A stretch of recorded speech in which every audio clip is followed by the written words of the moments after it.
아론의 아들 나답과 아비후가 각기 향로를 가져다가 여호와께서 명령하시지 아니하신 다른 불을 담아 여호와 앞에 분향하였더니 불이 여호와 앞에서 나와 그들을 삼킴에 그들이 여호와 앞에서 죽은지라.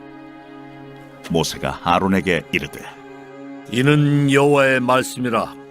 이르시기를 나는 나를 가까이 하는 자 중에서 내 거룩함을 나타내겠고 온 백성 앞에서 내 영광을 나타내리라 하셨느니라. 아론이 잠잠하니 모세가 아론의 삼촌 우시엘의 아들 미사엘과 엘사반을 불러 그들에게 이르되 나와 너희 형제들을 성소 앞에서 진영 밖으로 내고 나가라.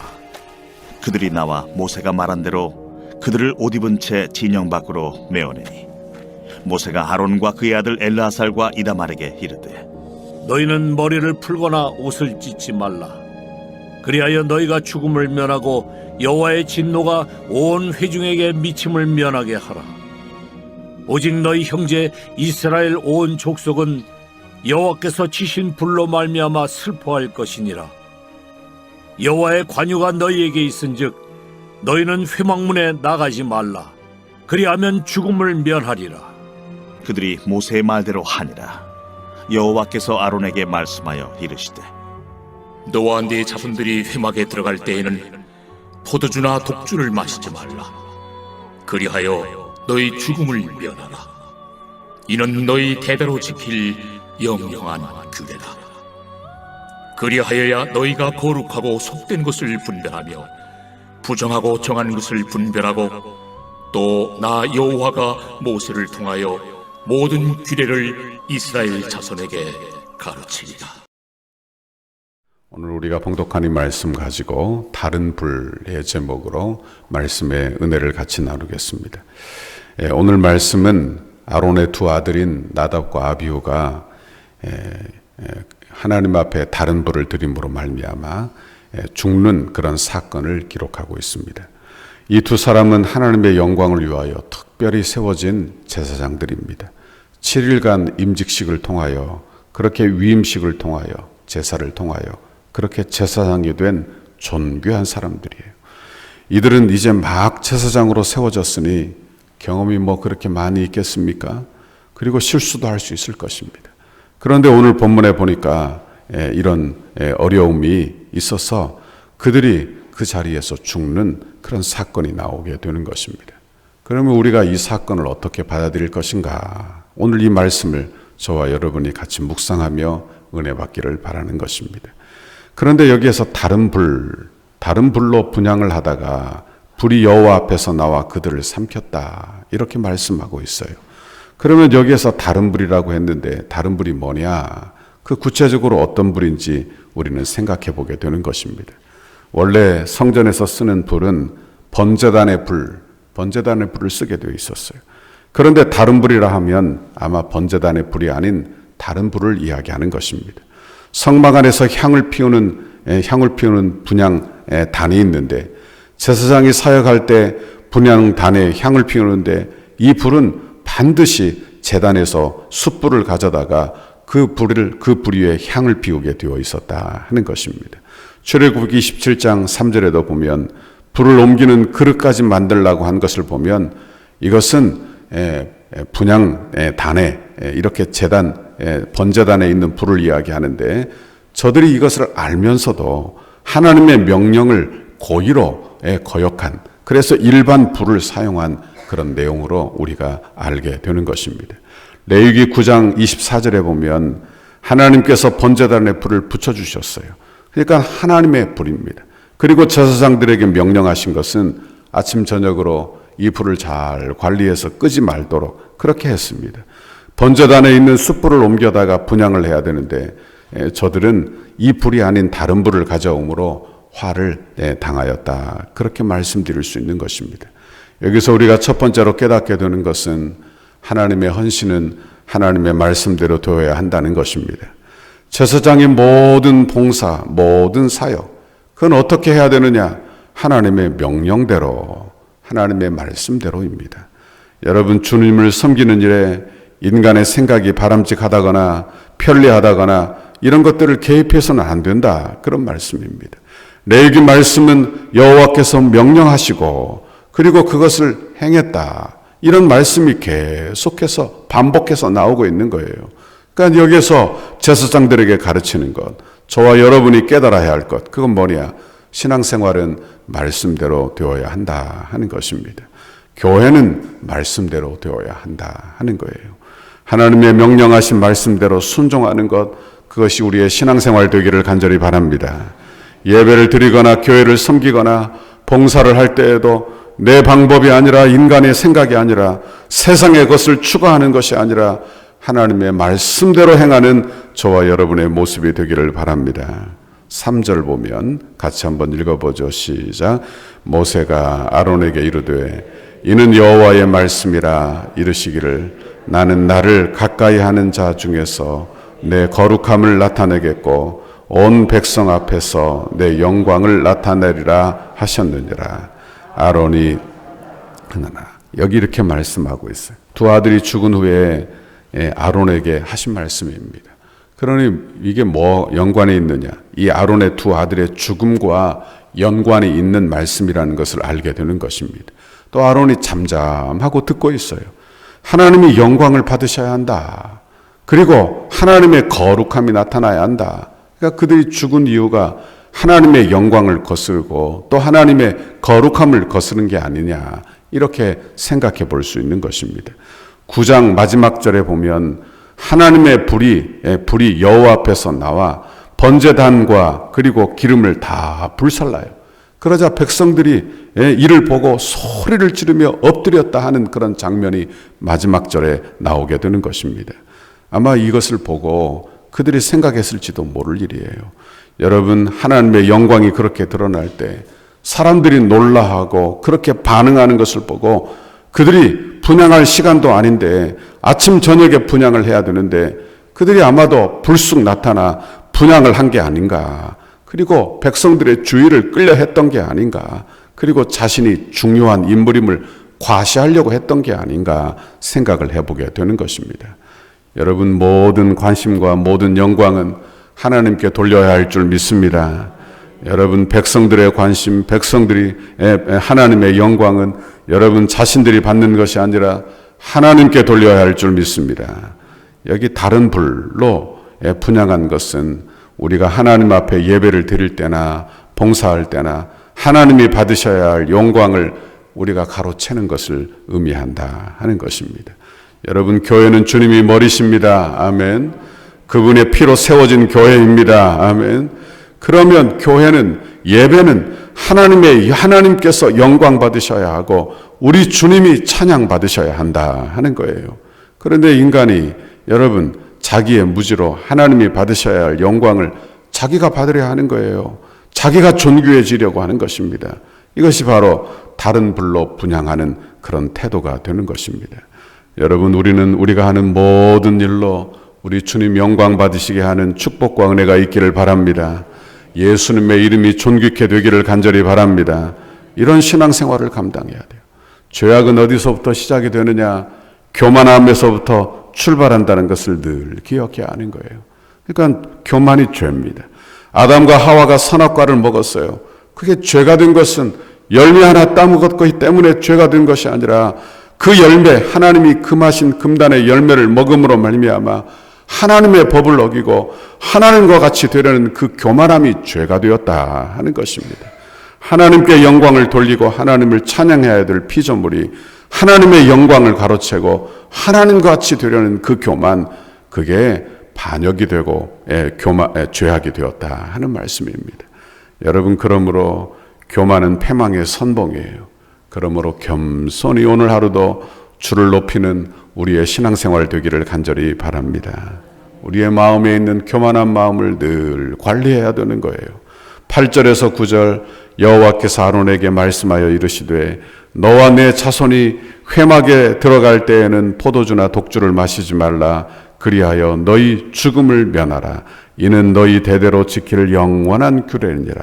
이 말씀을 보면 나답과 아비후가 범죄함이 무엇 때문인가? 아마 술 때문이 아닌가? 포도주와 독주 때문이 아닌가? 이렇게 우리가 생각해 볼 수 있게 되는 것입니다. 그들이 포도주와 독주를 마시고 어떤 그 기운에 의지하여 하나님을 섬기다가 자기 감정대로 그렇게 한 게 아닌가 이렇게 생각을 해보게 되는 것입니다. 여러분, 우리는 하나님께만 의지하여 주를 예배하는 우리 모두가 되기를 바랍니다. 바울 사도가 그리스도의 사랑이 우리를 강권하여 이렇게 말하고 있어요. 강권하여 하나님을 섬기게 된다 이렇게 고백했듯이 우리 주님 사랑에 감격하여 저와 여러분은 늘 예배하고 섬기는 우리 모두가 되기를 간절히 바랍니다. 인간의 방법이나 인간의 공로나 여러분 인간의 명예나 이것이 우리의 원인, 예배의 원인이나 섬김의 원인이 되지 않는 저와 여러분의 신앙생활이 되기를 간절히 바랍니다. 아론은 두 아들의 죽음에 대해서 침묵했어요. 3절 끝에 보니까 아론이 잠잠하니 이렇게 말하고 있어요. 두 아들 자랑스러운 아들입니다. 그렇죠? 하나님의 제사장, 자기의 가문을 이어갈 아주 든든한 대제사장. 그러니까 아주 든든한 아들들이에요. 그런데 이 두 아들이 갑자기 죽었으니 그 마음이 어떠하겠습니까? 성경에 보면 그 두 아들, 네 아들이 있는데 두 아들이 죽었으니 그 가정에 크게 영향이 갔을 거예요. 여러분, 우리가 이 말씀을 묵상하면서 생각하게 되는 것입니다. 왜 아론이 침묵을 했을까? 왜 잠잠했을까? 아마 아무 정신이 없어서 그랬을까? 아니면 할 말을 잃어버린 상태라 그랬을까? 그런데 아론은 모세를 통하여 주시는 하나님의 말씀을 들으며 그 말씀을 겸손히 신앙의 자세로 받으며 침묵했다고 말씀드릴 수 있는 것입니다. 여러분, 하나님의 주권과 섭리 가운데 이루어진 일이니 잠잠히 받아들이는 거예요. 잠잠히. 모세는 남은 두 아들에게 너희는 머리를 풀거나 옷을 찢지 말라. 그러니까 하나님 앞에 그렇게 하지 말라는 거예요. 그리고 너희의 죽음을 면하라. 그리고 회막문에 가까이 가지 말라. 여러분, 그렇게 말하고 있는 거예요. 그러니까 어떤 상황의 직면에도 여러분 잠잠히 하나님의 권위와 주권과 공의를 인정하고 사는 그런 성도의 삶이 저와 여러분의 삶이 되기를 간절히 바랍니다. 시편 39편 9절에 보면 내가 잠잠하고 입을 열지 아니함은 주께서 이를 행하신 까닭이니이다 그랬어요. 그러니까 우리가 어려운 일을 당하고 그리고 고난이 있어도 여러분 함부로 말하지 말고 아론처럼 하나님의 주권과 그의 섭리를 인정하며 잠잠히 주의 뜻을 기다리라 하는 것입니다. 여러분, 오늘 하루도 이렇게 잠잠히 주의 뜻을 구하는 우리 모두가 되기를 간절히 바랍니다. 우리가 헌신할 때 여러분 우리를 높이는 그런 마음이 아니라 우리는 하나님의 말씀에 순종 잘하는 그런 믿음의 사람이 되기를 간절히 바랍니다. 주님의 교회를 섬기는 일은 하나에서 10까지 우리 주님이 주신 은혜로 할 수 있는 거예요. 내가 하는 게 아니에요. 여러분, 성령의 도우심 없이는 할 수 없는 일이 주의 일이 되는 것입니다. 그러므로 날마다 주의 도움을 의지하여 하나님이 원하시는 방법대로 주의 뜻이면 순종할 마음으로 충성하는 저와 여러분의 오늘 하루가 되기를 간절히 바랍니다. 이런 은혜를 달라고 오늘 하루도 간구하시고 내 뜻을 꺾고 내 교만을 꺾고 하나님 앞에 겸손히 엎드리는 이 새벽 되시기를 주님의 이름으로 축원합니다. 기도하겠습니다. 하나님 아버지, 고맙고 감사합니다. 아버지, 아론의 두 아들 나답과 아비후가 잘못된 불을 하나님 앞에 분향함으로 하나님 죽게 되는 어려운 사건을 묵상했습니다. 아버지, 우리의 인생에도 이렇게 하나님의 말씀에 순종하지 못하고 아버지 하나님의 뜻대로 살지 못하고 잘못된 불로 잘못된 것으로 주님 앞에 나가려는 우리의 아버지 죄악되고 교만한 우리의 마음을 주여 고쳐 주옵소서.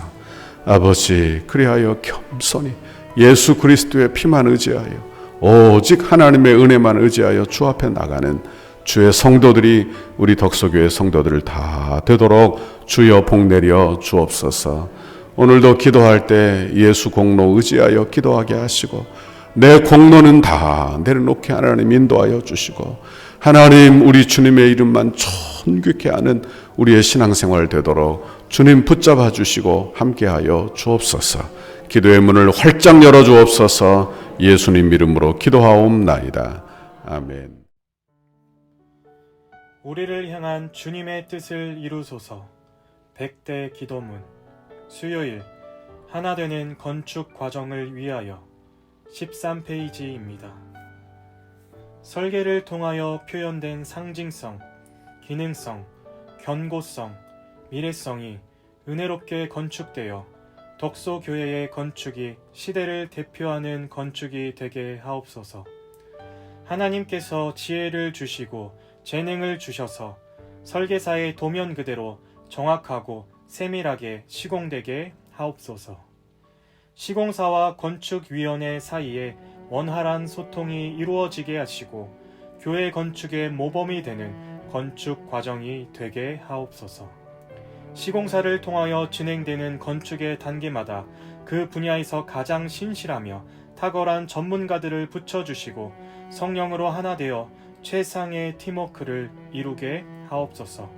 처음부터 끝까지 모든 과정에 하나님의 인도하심을 받는 시공사가 되게 하시고 한치의 어긋남과 흐트러짐이 없이 완벽하고 튼실한 건축 과정이 되게 하옵소서. 부살렐과 오홀리압처럼 정직하고 신실한 마음으로 공교한 기술과 예술성, 안전성으로 섬기는 건축 시공사가 되게 하옵소서. 세밀한 시공을 통하여 성전 건축이 덕소와 남양주를 대표하는 명품 건축이 되게 하시고 한국 건축의 새로운 모델이 되게 하옵소서. 공사하는 기간에 시공사가 하나님의 도우심을 간구하며 성실과 정직으로 공사를 맡게 하시고 특별히 하도급업체나 인부에 이르기까지 좋은 사람들로 채워지는 은혜를 경험하게 하옵소서. 공사 기간에 시공사의 재정이 원활하게 하셔서 금전적인 어려움이 없게 하옵소서. 건축에 조금의 차질이 없도록 모든 건축 자재가 잘 준비되게 하시고 일기와 환경까지도 하나님께서 섭리하여 주셔서 물 흐르듯이 진행되는 건축이 되게 하옵소서.